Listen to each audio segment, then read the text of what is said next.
आर्यन एव्हिएशनचं हे हेलिकॉप्टर होतं जे कोसळलं। गौरीकुंड ते सोनप्रयागच्या जंगलामध्ये हे हेलिकॉप्टर कोसळले। केदारनाथमध्ये हेलिकॉप्टर कोसळलेलं आहे, ज्याच्यामध्ये 7 जणांचा मृत्यू झालाय।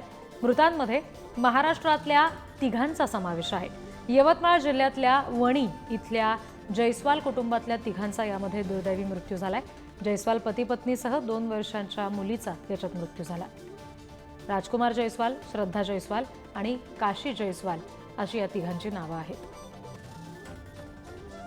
आणखी तपशील आपण घेणार आहोत। प्रतिनिधी दीपक शास्त्री आपल्याशी जोडले गेलेत त्यांच्याकडून।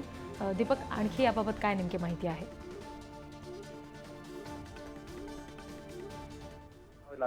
केदारनाथ येथील दुर्घटनेत यवतमाळ जिल्ह्यातील वणी येथील जयस्वाल कुटुंबातील 3घांचा मृत्यू झाल्याची घटना घडली आहे। राजकुमार जयस्वाल, श्रद्धा जयस्वाल तर 2 वर्षाची मुलगी काशी राजकुमार जयस्वाल अशी हेलिकॉप्टर दुर्घटनेत मृत्यू झालेल्या 3घांची नावे आहेत। तर मुलगा विवान हा पांढरकवडे येथील आजोबाकडे होता, त्यामुळे तो बचावला आहे। 1 वर्षापूर्वी मुलगी काशी हिचे नामकरण सुद्धा करण्यात आले होते। आणि केदारनाथ धामकडे जाणाऱ्या या हेलिकॉप्टरमध्ये एकूण 7 प्रवाशांचा मृत्यू झाला आहे।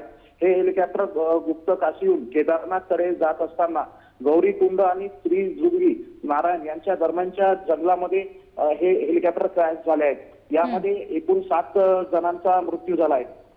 सध्या बचाव कार्य सुरू असून अपघाताचे मुख्य कारण म्हणजे खराब हवामान असल्याची प्राथमिक माहिती समोर येत आहे। यामध्ये या घटनेमध्ये यवतमाळच्या वणी येथील या 3घांचा मृत्यू झाल्याने परिसरामध्ये हळहळ व्यक्त केला जात आहे। जी, धन्यवाद सगळ्या तपशिलांसाठी दीपक।